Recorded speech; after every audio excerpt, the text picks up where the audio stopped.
Hey, Johannes, look at these beautiful plums. All those plum blossoms in February became exciting fruits. They look sunny and beautiful, and it's, I think, 26 Celsius. So you are back from your trip? Oh, that was so cool. Yeah, it's amazing how beautiful the ocean looks. At some spots here, you almost can get the same kind of view, but minus the amazing cliffs. But I think I was in Okinawa, yeah, or Amami Oshima Island, and of course there were cliffs as well.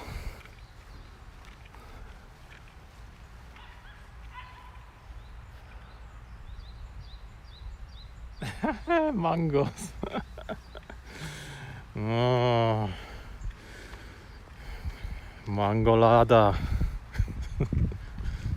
So hungry, but I'm full now. Gordito day today.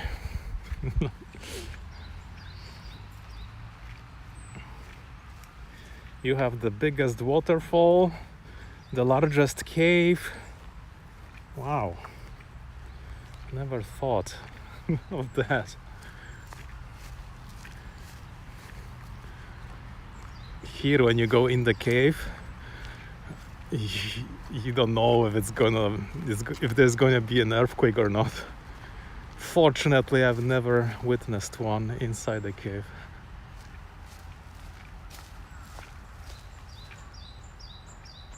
I have plans to camp in May as well.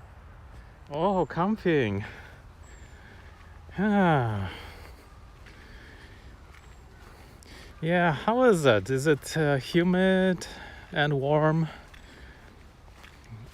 I think when it's very hot, it's so impossible to do camping from my perspective, especially in the summer here. But autumn and spring like this, I think, are perfect. That brunch might fall down.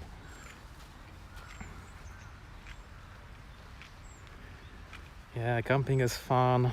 You can do grilling and barbecuing. I bet you have lots of space to do camping. Here, everything is overfilled and booked.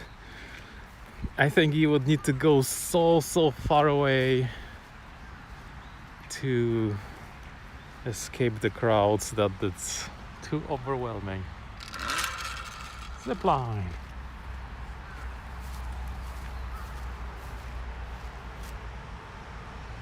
I got a tent and air mattress and air pillow. Good choice. Good choice. I hope it's not too heavy.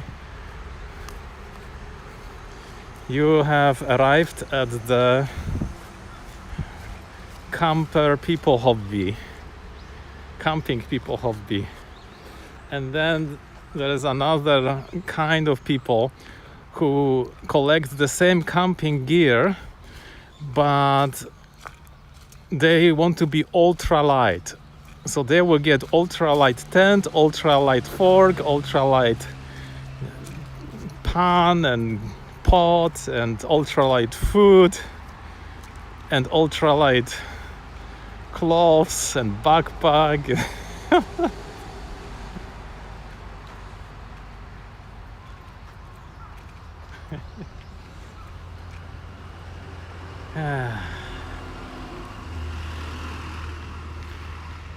But if you have a car, you can put all the heavy things into the car. But when it's hot and you need to set everything up, oh, too hot sometimes, at least for Japan. You will get heat stroke before you even put the tent the right way up.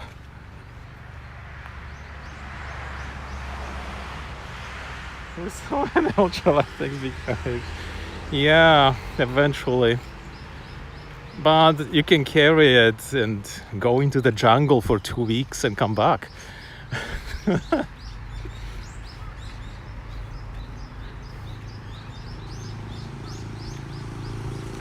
Just imagine all the mosquitoes and other kinds of things you can bite. My gosh. Here the mosquitoes are the worst. And mainly nothing else bites unless there are like horses or animals. Then there are these big flies that try to bite you.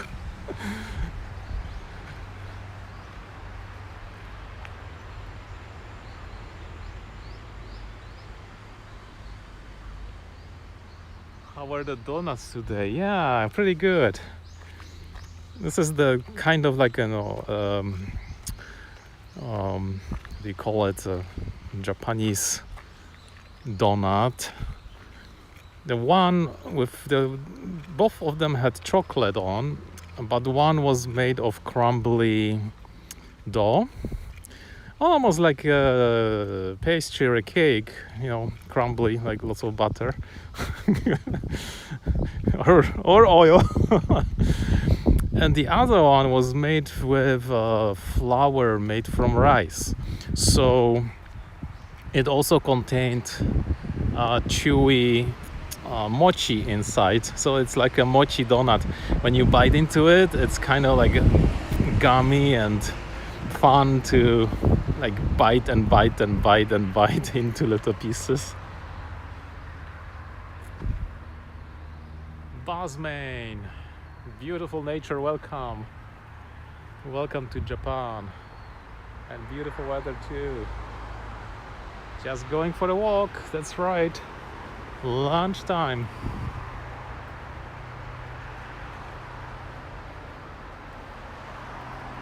But donuts are expensive, so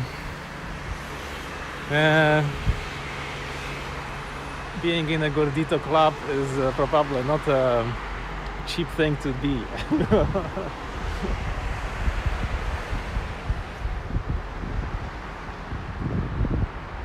I like pastries rather than the sweet topping glaze on donuts. Way too sweet. The Japanese ones are they look sweet, but they are really not sweet compared to the rest of the world. So if you try the same donut in Europe or United States, you might just be able to eat one and think, I'm so full. Yesterday I've been to a restaurant that had Kalbi beef, and like you pay and you can order as much steaks and meat of different kinds as you want, and in the middle of the table there's a built-in grill with exhaust for the smoke, and you can grill all your meat in there. Plus you get the drink bar, so you can drink whatever there is, all the alcohols unlimited, and Coca-Cola, ginger ale, tea, various teas. And there was a buffet desserts, so you could go and get as many desserts as you wanted. And the desserts were so tiny, like this, like cubes. But to tell the truth, I was not able to eat many desserts. They were just stuffy. And there was a gelato ice cream buffet with like 30 kinds of gelatos. Wow, love that. But I can tell you, the meat and the barbecue, So delicious. They all have different sauces, and you just grill them and grill them and grill them.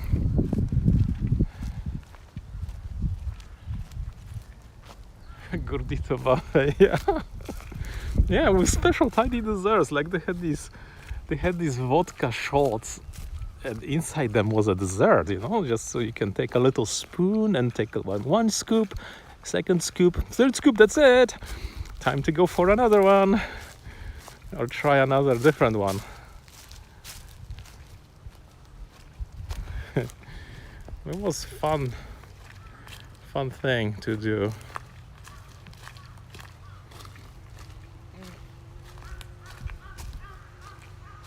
Something is buzzing here, but I don't see anything.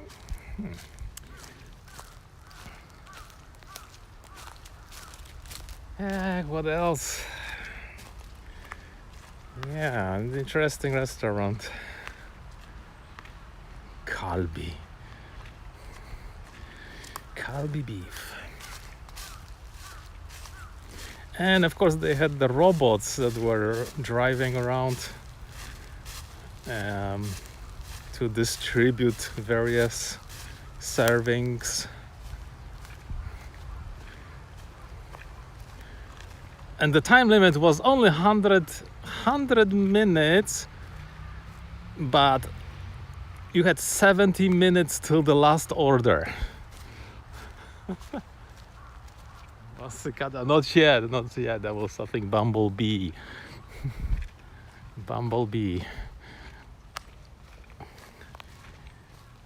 So last order was, like you have the timer and you have to order and eat. And I ordered this bibimbap, which is a Korean stone bowl, hot, with rice inside and an egg and other vegetables in there as well.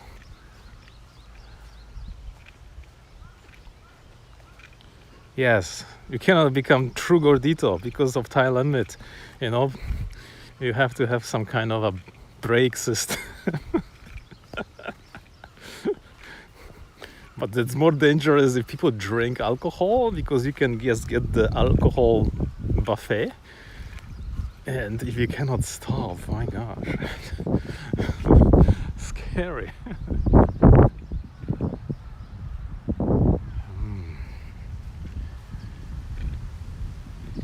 So nice. Wind is blowing.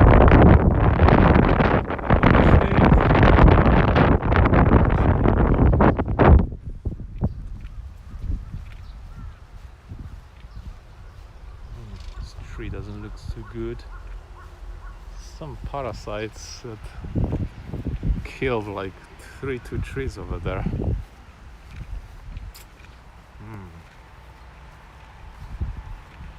Train.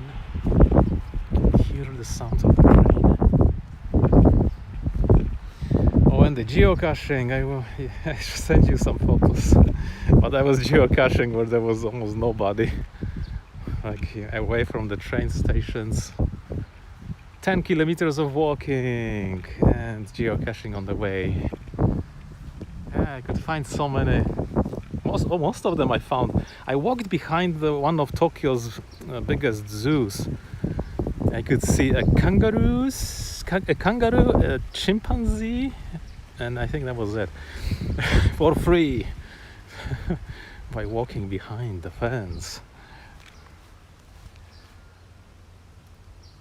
You'll be taken by the wind, yeah.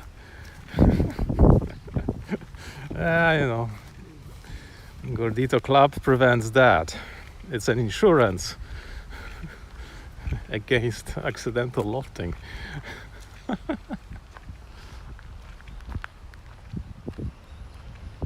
18 geocaches, yeah. Oh, he's talking. Hello. Oh, doesn't want to talk. Every 200 meters a geocache. And the most interesting geocache was an NFC tagged geocache. It was at the pedestrian crossing across the road. on a sign that says pedestrian walk, and you had to hold the phone close to certain place on that sign, and once you did that, the phone would read the NFC tag on the sign, and then you had to decode the information inside that tag to get the coordinates for the cache. And once I did it, I found it. It was so cool. You can encode some secret message inside those NFC tags.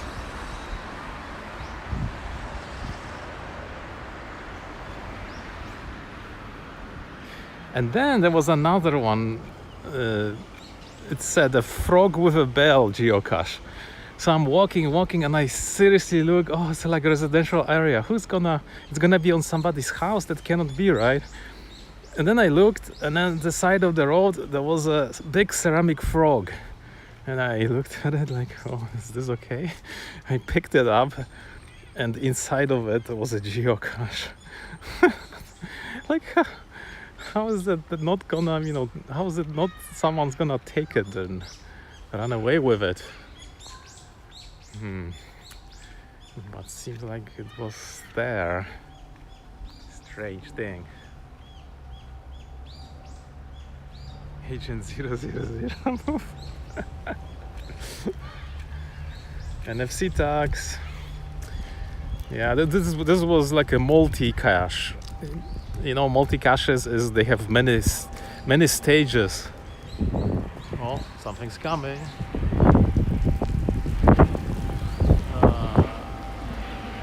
Is it gonna come here? Oh, cannot see it, sorry. Oh, police is there.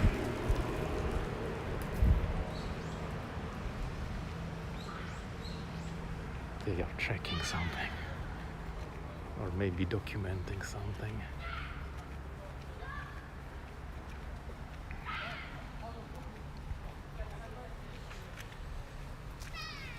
This guy's going slow too, because police is blocking the road. This guy is going around in a tiny road.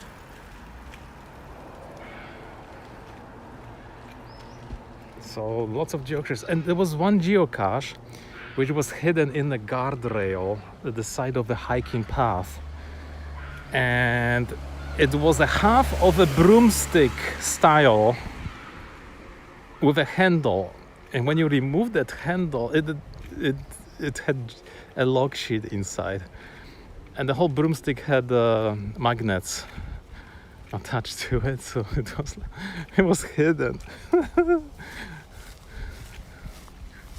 No one could have known that the guardrail has a whole half of broomstick in there.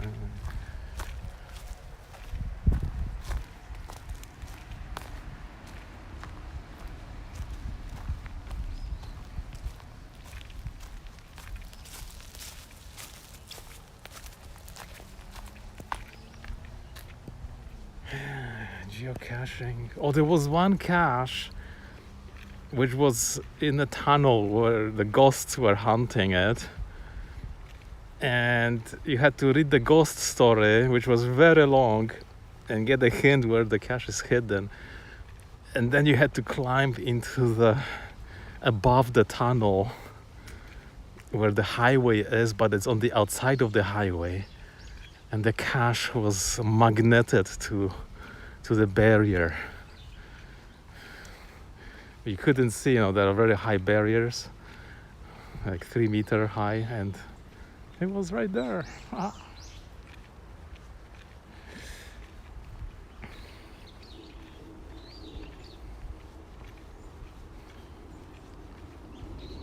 So I want to go again because there's another trail I want to follow, and there is another like a Buddhist pilgrimage cache where you have to go to the 40-something Buddha statues and then count something or solve for a number at each of the statue, and then in the end you have to add all the numbers together. And once you do that, you will solve for the coordinates. I wonder if I can do it. Yeah, ghost definitely. Only the bravest of geocachers will go. People who are afraid of ghosts never go into tunnels. I don't know. I don't care. Oh, so green. So beautiful.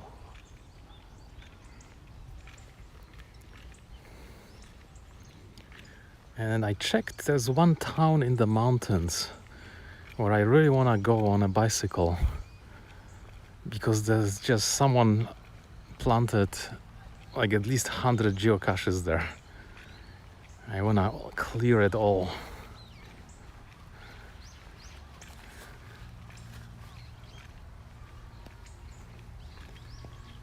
Hike the mountains, but this one is, you don't need to hike the mountains. This one is under the in the villages, so it should be easy enough.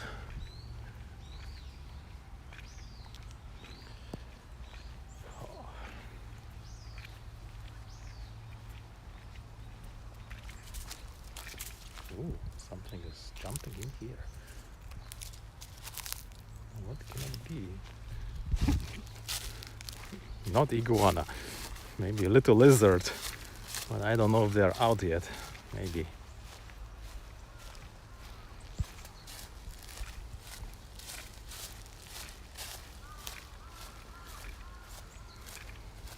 Already seen some hornets. But so far only queen. I've seen a queen buzzing. Maybe they haven't built their colonies yet. Ooh, something buzzed at my head. Gecko? Yeah, geckos, you can sometimes find them. They're quite amazing creatures. I always find the gecko on the walls of my place where I live. But in the autumn they come inside, which is scary. They're like super ninja creatures. They can adhere to any surface without any suction cups. Anyway, I'm gonna get going. Thanks for coming and thanks for sharing beautiful paradise pictures. Cactus. Cactus at the side of the mountain was awesome. It reminds me, like, do not go there or you will fall onto the cactus and die. Here I don't have such fear, at least. All right, take care. Thanks. Bye bye. Ciao.